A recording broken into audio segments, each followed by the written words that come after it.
So we're gonna take this guy apart.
Alright, once the caliper is out of the way,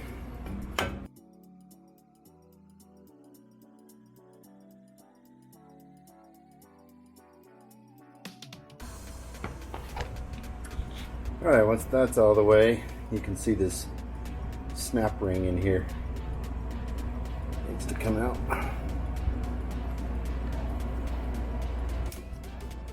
Just like so.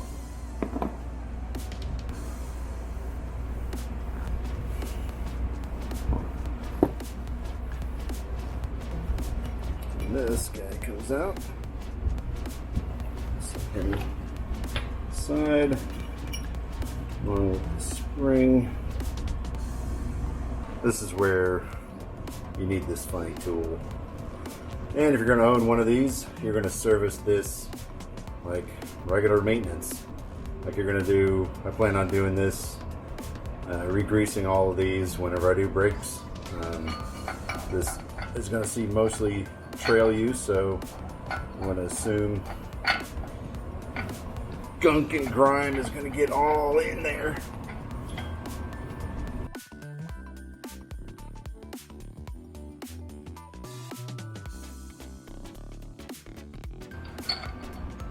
There we go. So you can see how this is essentially a specialty nut that's designed to have those 4 little notches to fit up with this specific tool. And I really can't think of a way to do this without this specific socket. So again, it's just one of those tools you're gonna own if you own a Jeep with Dana 44 axles. Alright, and there's a washer in there. Next, if I can get this stinking thing, come to Papa. Here it comes. Baby. It's taunting me.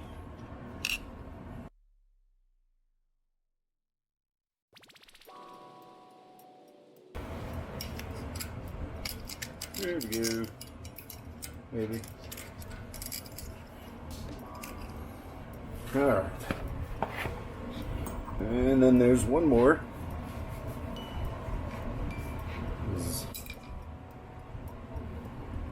This is the nut that applies the amount of pressure you're going to keep on the bearings of this whole hub. So what you do is you set that pressure with this guy, which looks a lot like that first one, and then put the lock washer in to keep it from spinning, and then you tighten down, you know, like nut on nut action so to keep them together. So it should just slide right off now. Go. Oh. Alright. Get everything I need to take this guy off. So I've got, looks like 6 nuts, That takes the caliper bracket and dust shield. They're all one piece. And then around the side here is a separate bolt. Just an added bolt, I guess, to help secure the dust shield, keep it from rattling or something. I don't know. Give it a little lubrication.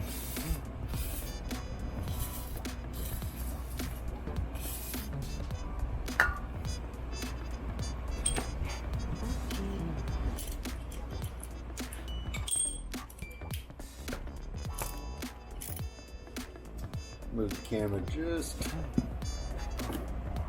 a little bit so you can see that guy I'm talking about right there.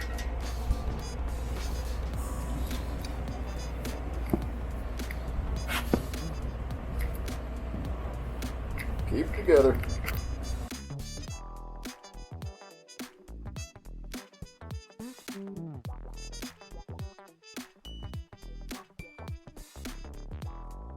All right, let's see if we can get it off with the baby persuader. Oh yeah, just a little persuasion. There she is. In theory, it's probably gonna take more than that. The other side took a lot more. All right.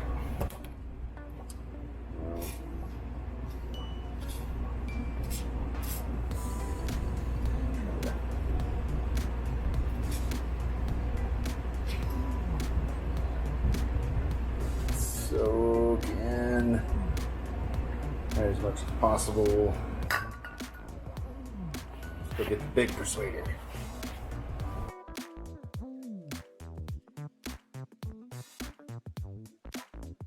Alright, so I did on the other side that stuck. As I used a slide hammer. Put this guy back on and use a slide hammer.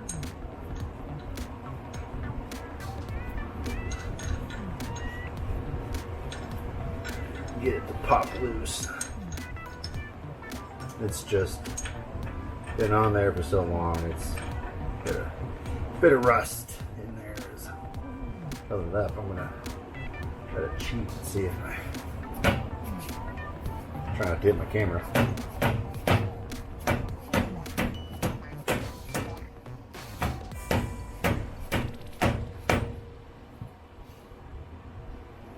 That's not doing it.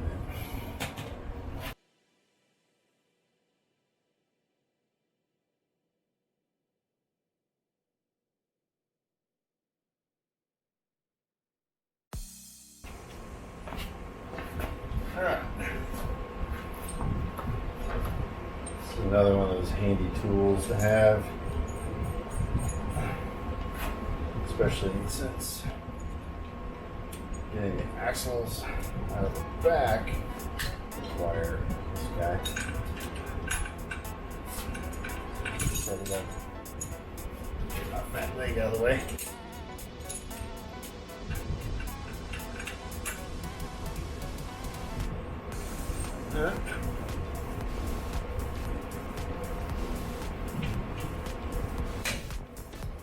Alright, that's right there. Hopefully she'll pop out.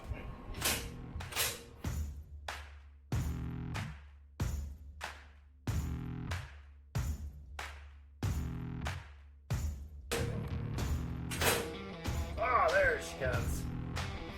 Get a little lube behind it.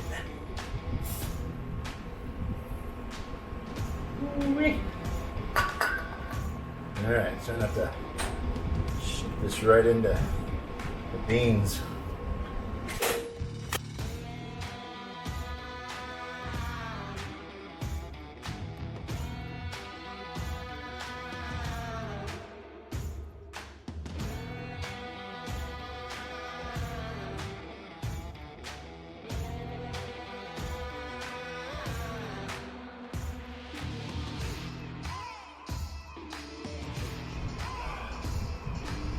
Whew.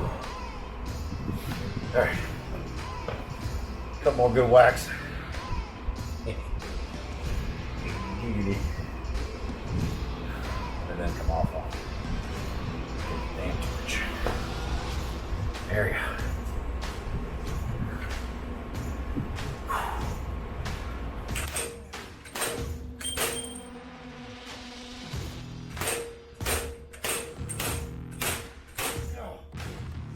Oh, smokes. Torch it is.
Oh, finally. All right. That was going to be a hot son of a... Okay. And for about... throw up my back. All right, some of you may be questioning my method. But my theory behind why this is safe is I'm confident that it won't bugger these. Ooh, that's even that guy's warm. That it won't bugger these guys up because these are made out of a much higher strength steel. Because essentially that's what's holding on your wheel. That's what's keeping it all together. And so these are going to be much stronger than, you know, this Chinesium crap. So if anything's going to chip or bend or get deformed, it'd be the end of these guys before it did that. And, you know, as you can see, it didn't do anything to them, so they're good. All right, well, that was a huge pain in the... That guy's warm. Oh boy.